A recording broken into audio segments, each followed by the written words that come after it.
Les grandes vacances ont commencé. Ça veut dire que beaucoup d'entre vous vont bientôt prendre la route vers des lieux de villégiature. C'est le genre de trajet qui sollicite fortement à la fois le véhicule, mais aussi les conducteurs. Voilà pourquoi un tel voyage ne s'improvise pas. Dans un premier temps, nous revoyons tout d'abord les précautions à prendre concernant l'état technique du véhicule. Je pense que la première chose à faire, c'est de bien nettoyer le pare-brise, parce que la visibilité, bien évidemment, c'est extrêmement important. Et puis ensuite, vérifier les niveaux, que ce soit le niveau d'huile, le niveau d'eau du moteur, le liquide de frein, éventuellement aussi le liquide lave-glace. Et puis, chose très très importante, c'est de vérifier la pression des pneus. Alors la pression des pneus peut varier en fonction de la charge du véhicule ou éventuellement lorsqu'on tracte une caravane ou autre chose.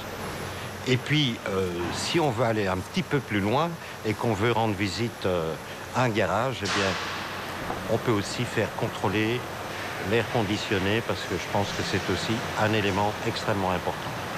Un véhicule en ordre de marche, c'est une bonne chose, mais les précautions à prendre ne s'arrêtent pas là. Il faut également que le ou les conducteurs soient prêts pour la grande migration. La première précaution concerne l'itinéraire. Celui-ci doit être préparé soigneusement, même si l'on utilise un GPS, car un GPS peut tomber en panne.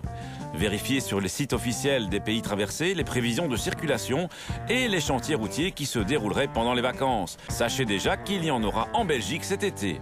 Si vous utilisez un GPS, faites les réglages à l'arrêt et ne suivez pas aveuglément l'itinéraire proposé. Deuxième précaution, bien gérer les bagages. Si vous utilisez une galerie, n'y placez pas les bagages les plus lourds qui doivent se retrouver dans le coffre. Ne rien mettre sur la plage arrière pouvant se transformer en projectile. Et tout ce que vous fixez à l'extérieur de votre véhicule doit être solidement attaché. Si vous ajoutez un porte-vélo à l'arrière de votre véhicule, il ne doit pas cacher même en partie les feux et l'immatriculation. Au besoin, ceux-ci doivent être dédoublés. Enfin, tout véhicule ou remorque a une limite de charge à ne pas dépasser.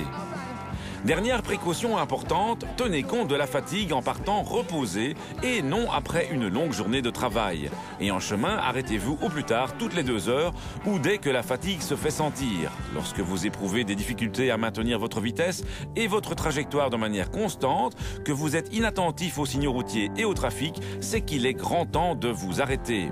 Une boisson stimulante, thé ou café, peut aider à soutenir la tension, mais cela ne vous permettra pas de lutter contre une fatigue intense.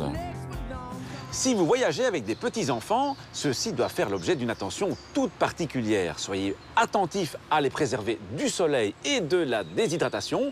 Veillez aussi à emporter de quoi les occuper de manière à ce qu'ils ne trouvent pas le temps trop long. Ce sera beaucoup moins stressant pour vous. Et quoi qu'il arrive, souvenez-vous que la route des vacances, c'est déjà les vacances. À la question de la semaine dernière, il fallait répondre qu'un capitaine de route peut régler le trafic dans tous les carrefours, sauf ceux réglés par des feux. A gagné cette semaine une valise. La question, le pays voisin qui impose désormais la détention d'un éthylotest est la France, le Grand-Duché de Luxembourg ou l'Allemagne. Soit vous téléphonez au 0905 56 493, soit vous envoyez un SMS au 60 20 en tapant contact 1, 2 ou 3.